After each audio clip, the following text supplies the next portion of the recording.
الحمد لله رب العالمين، والصلاة والسلام على رسوله الكريم. أما بعد، محترمي خورجاني د دې دعا متعلق پوښتنه کړې ده چې آیا دا دعا به سړی په قنوت وتر کې لولي کې قنوت نازله کې.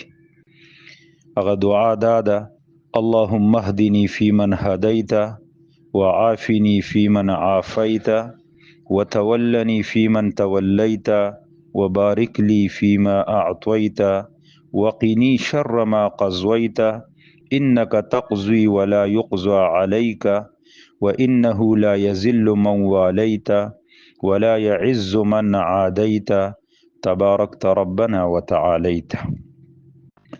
نو دا دعا اصل کې په وتر کې چې کوم قنوت نستل کېږي، دا دعا په هغې کې لوستل دي. ځکه دا حدیثو امام ابو داود رحمت الله علیه په خپل کتاب سنن ابي داود کې راوړی دی.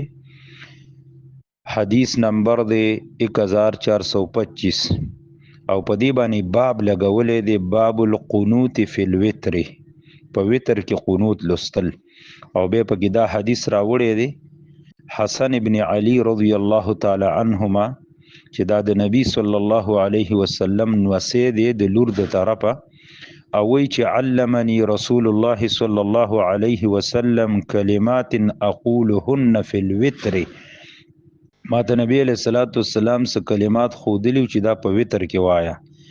نو هغه به دقه کلمات دي دا کم چې ما ولستلو.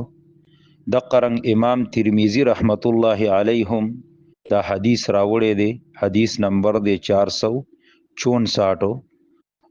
ابن خزیمه رحمت الله علیهم دا حدیث راوړی، حدیث نمبر دی 1095 1096، او دا بالکل په صحیح سند سره ثابت دی.